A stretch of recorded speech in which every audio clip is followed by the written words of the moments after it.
Part 2, I secretly replaced my husband's emotional support dog because he kept ignoring me. So if you didn't see, Part 1, I, 31F, swapped my husband's emotional support dog, Duke, with a lookalike because I felt neglected in our marriage.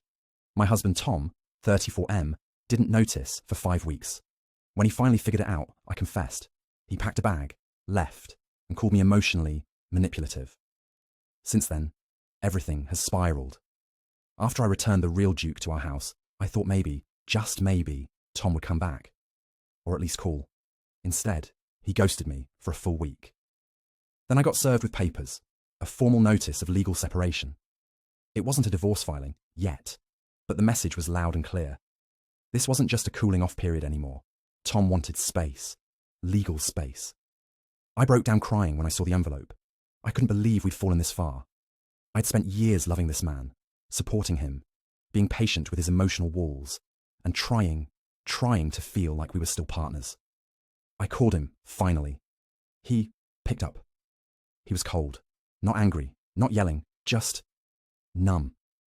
I told him everything I hadn't been able to say before, that I felt invisible in our relationship, that it felt like Duke had become his emotional partner instead of me, that every conversation we had somehow circled back to the dog, that I couldn't remember the last time he asked how I was doing or looked me in the eyes when I spoke. And then he said something I'll never forget. You didn't try to talk to me.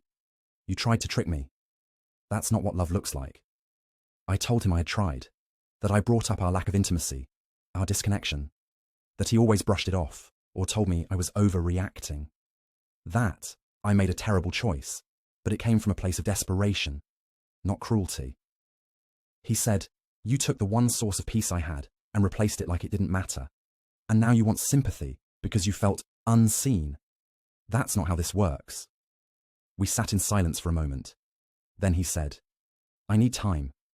I'm not saying this is forever, but I can't trust you right now. He's staying at his brother's place. I found out through mutual friends that he's been taking Duke on long hikes every morning. He told his sister he's grieving the loss of a marriage he thought was safe. Meanwhile, I've started therapy. On my own. I've told the therapist everything, even the ugliest parts. She said what I did wasn't okay, but also not entirely irrational. That it was an emotional collapse after feeling chronically ignored. That it was the product of being in a relationship where emotional needs go unmet for so long. You start making decisions out of survival, not logic. Tom's family, though, they've completely turned against me. His mum blocked me on Facebook. His brother posted some vague status about wolves in sheep's clothing the day after I dropped Duke off. One of our mutual friends told me she can't be around me because what you did was actually terrifying. I don't blame them, but it hurts. I still don't know what's going to happen. We haven't spoken in person since that phone call. I don't think he's filed for divorce. Yet. But I wouldn't be shocked if he did. Do I regret what I did? Yes. Every single day. But I also regret staying quiet for so long, trying to be cool with a husband who clearly found more connection with a dog than he did with me. So here I am, alone, in therapy, trying to rebuild something. If not my marriage, then at least myself. Reddit, be honest with me. I know what I did was wrong, but was it unforgivable? Am I the asshole?